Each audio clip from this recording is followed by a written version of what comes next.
Hey guys, today we're just going to do close guard arm lock and then a conversion to a triangle, so 2 submissions. First things first with close guard, I need to get the person's posture. So my favourite way of doing this is taking the cross collar grip nice and deep and just getting it nice and tight here and pull the person down here. Just break their posture so they're not so strong. Okay, now if I'm going to look for arm lock, I need to control one arm. Okay, so the way I'm going to do that, I'm going to go under the arm that I don't want and over the arm that I do, here like this. Okay, the reason for that is if I go over the top of this arm and control this one, he's going to flare that arm up and now I can't hold it anymore. So I go under this one and over this one. So now I lock this in tight to my body and he can't get this arm off. Notice my grip here is behind his elbow and over his forearm. So it's like a 2-for-1, holding his arm down and in. Okay? Collar grip, cup the elbow, here like this. Now, I need to pull his arm across my body, but it's hard to do that when the person locks their elbow into their hip. It's very hard. So what I do, I put my foot on the hip and change my hips out. So I'm moving my body around his arm.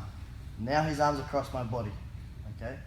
Now from here, I keep my hips very tight, and this bottom leg does all the work to change the angle. Here it comes across his back, and I change out this way, okay?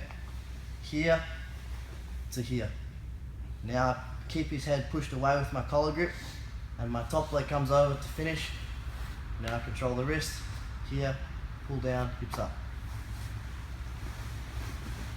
Okay, so cross collar grip, nice and tight, under the arm we don't want, over the one we do, cup the elbow, foot on the hip. Now if I can just pull his arm straight across, that's great, I don't need to hip out. But generally, I'm going to need to use my hips to help get it across because no one's going to let me just pull straight across. So here to here. Now I straighten my hips back up and this bottom leg comes over the back. Here, top leg comes over to finish. Here, I'm still holding the elbow.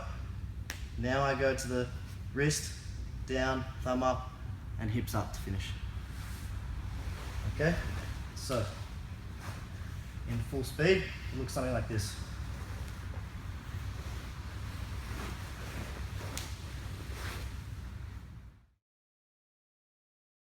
Now, what about if I make a slight mistake or the person's good at defending the arm lock?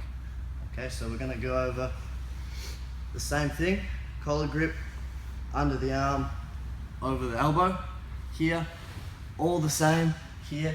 Now, at this point here, I can be lazy with my hips if I'm not good at this. You know, I can keep my hips sort of relaxed a bit and I can make space in between myself and his ribs there, okay? So what I need to do the arm lock perfectly is keep my hips nice and tight the whole time. But if I'm lazy and I drop my hips, he can shuffle his elbow out now. See, now I've lost his elbow. I can't arm lock now. If I try to arm lock now, I'm not gonna do it. It's like trying to arm lock his forearm. So what I have to do is let him pull his elbow out and convert to the triangle.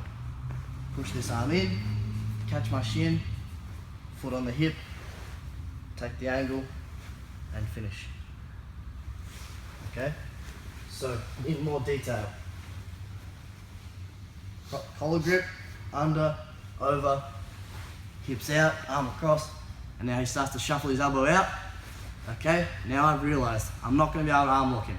So, I make him think I want to. I keep trying to pull it, I want your arm, and I let him pull it out, and now this leg comes across. I catch my shin, foot on the hip, release the collar grip because now I'm controlling his posture with my top leg and holding my shin.